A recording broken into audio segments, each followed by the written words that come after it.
Hello and welcome to Amid the Chaos, the channel where we talk about the Amid the Chaos tabletop wargames rules. Today we're going to be talking about the activation and opportunity activation phases of the rules.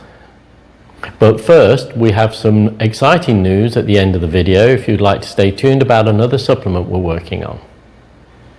But today it's all about activations and opportunity activations, the core tenet of the rule that allows the interaction between the players at every stage.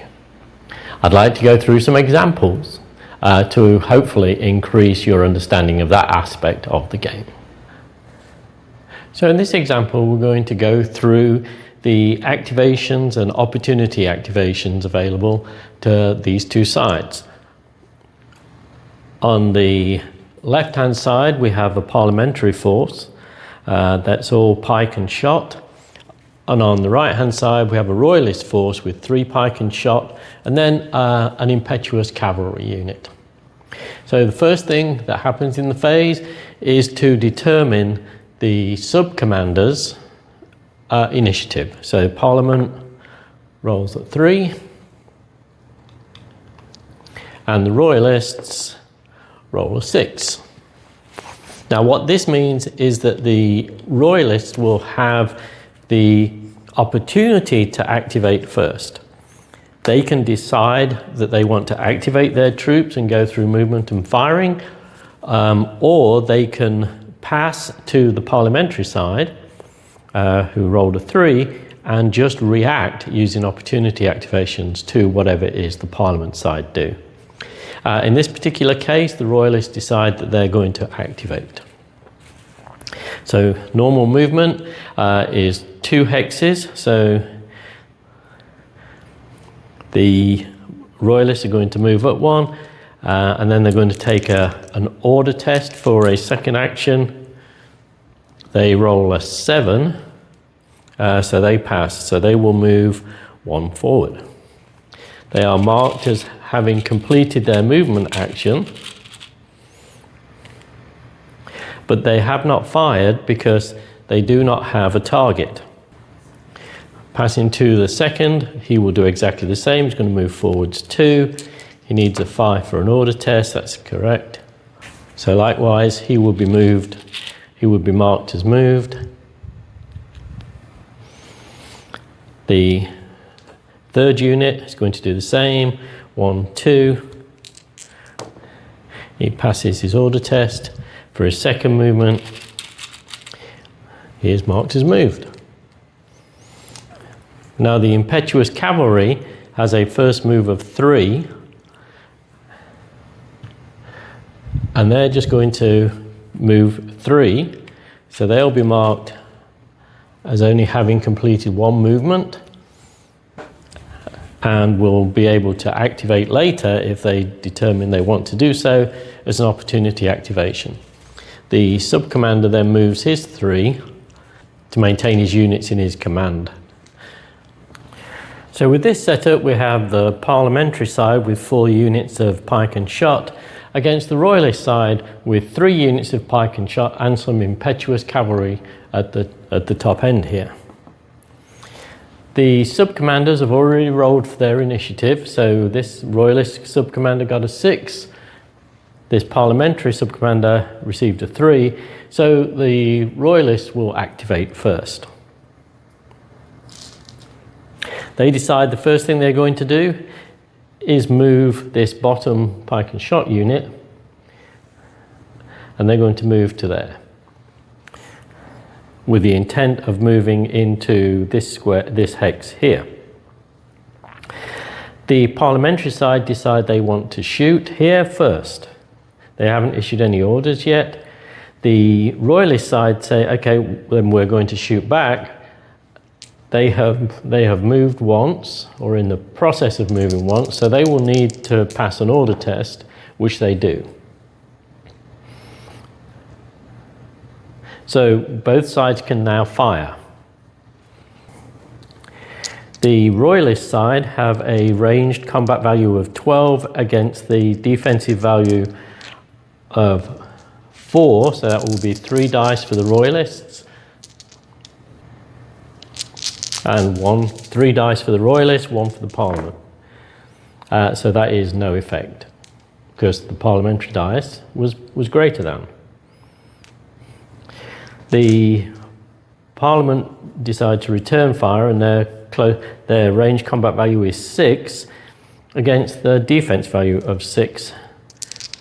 So that's 1 to 1. And Parliament beat the Royalists by 1, which is no effect. The Royalists then decide that they're going to continue their movement into this hex in order to engage in close combat. At this point, the same Parliament unit has a number of responses. They've already completed their ranged combat, so they can't fire again. They may advance 1 hex to make the combat take place in this hex, or if they were light infantry, they could evade, or they could change facing or make a formation change. They decide that they want to advance 1 hex into this square here, but they've already issued 1 order, so they need to pass an order test, which they do. So they will move there,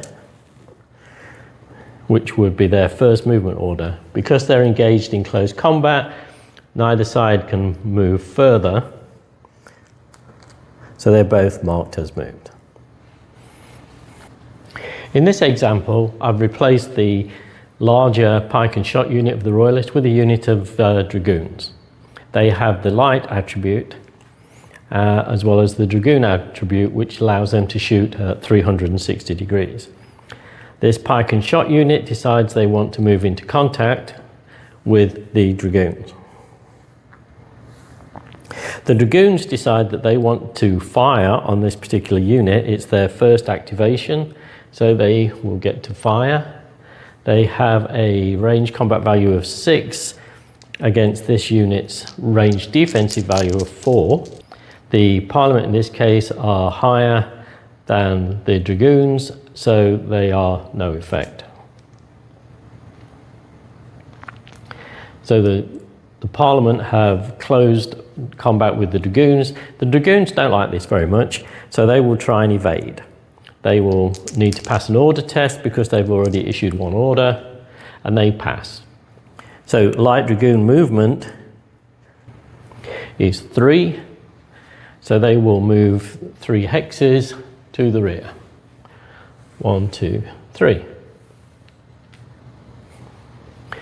And that is considered their first movement.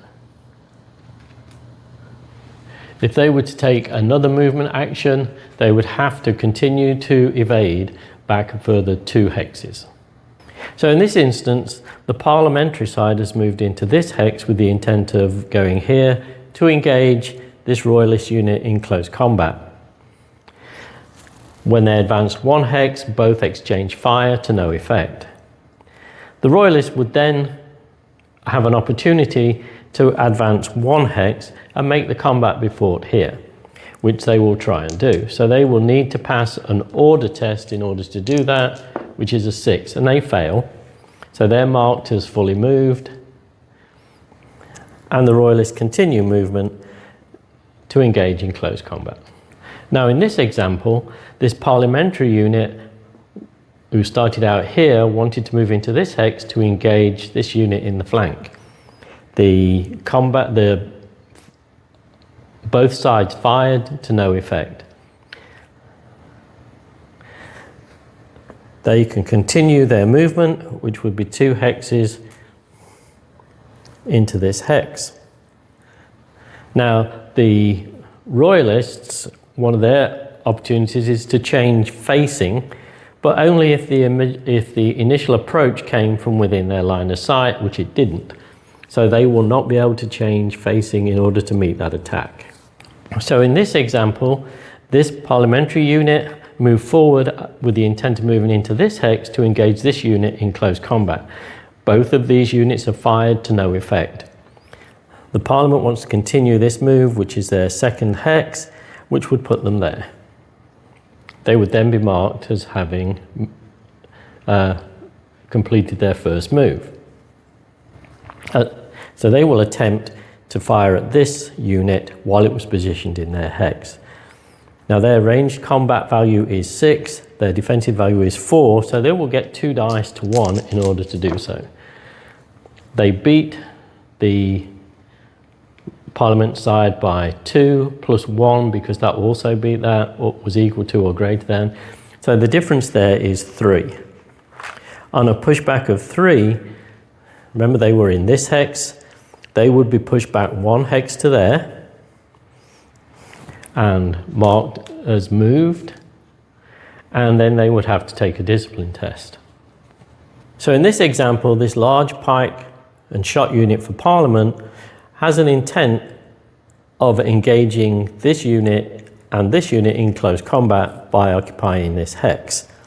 They would need 2 orders to do so, but they're willing to take that chance. The first hex they move into is therefore that hex. Now that is within the movement of that impetuous cavalry. So the impetuous cavalry have an opportunity to charge into that unit that's moved in front of them. They've already taken 1 order to move into that position, so they will need to pass an order test in order to charge home, which they do. So the Royalist cavalry would then move into that hex and be marked as fully moved. The Parliament have not yet fired, so they see the cavalry coming and decide they want to fire at the cavalry in order to stave off that attack. Their ranged combat value is 12 and the cavalry's defense value is 4, so they will roll 3 dice to the cavalry's 1.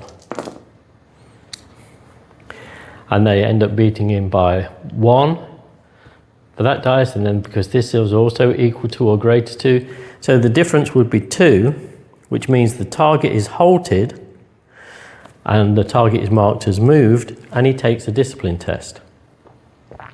But he is halted in the square, but he is halted in the hex that the close combat is going to occur from.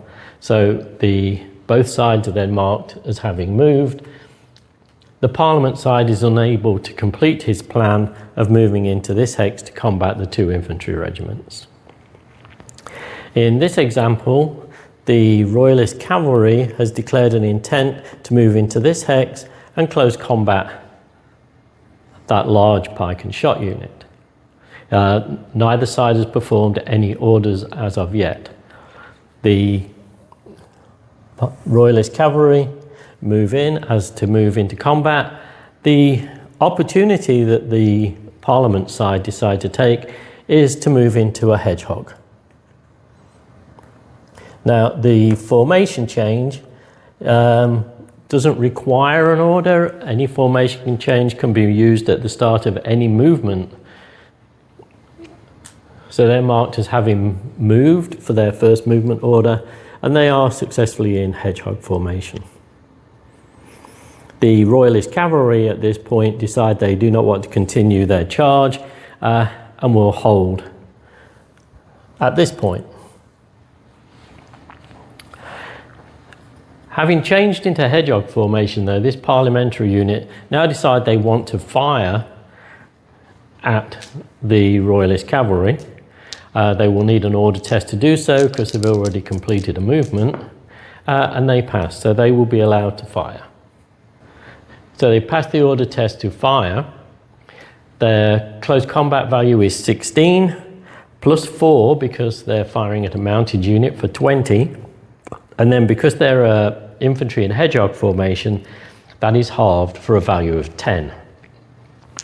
The Royalist cavalry has a defensive value of 4, so it'll be 3 dice to 1 in favour of Parliament.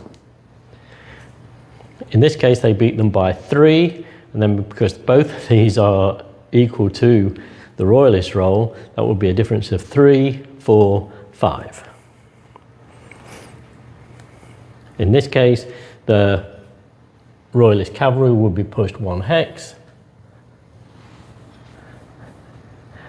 marked as completely moved, and must take a discipline check at a -2, which they pass. Well, I hope those examples helped you a little bit with the activations and opportunity activations. But as promised, I'd like to talk a little bit about a new supplement we're working on for the Amid the Chaos rules. This will take us from the period 700 BC to the completion of the Marian reforms of the Roman legions in 88 BC. It will cover the Peloponnesian Wars, the Greco-Persian Wars, and of course the Punic Wars between Carthage and Rome, and how the Camillian and Polybian reforms were installed and activated through the Roman legions. So we're actually looking for play testers to help us with the rule development. If you're at all interested in joining us on that, please join our Facebook group. There's a link below, and leave a comment there saying that you'd like to be involved in the play testing. And I'd like to thank you in advance for doing that. So as always, like and subscribe here, and I'll talk to you again soon. Well, thank you for watching. I hope you found it informative. Please don't forget to hit like, leave a comment and subscribe for more videos about the Amid the Chaos rule set. So we'll see you in the next one, and in the meantime, take care.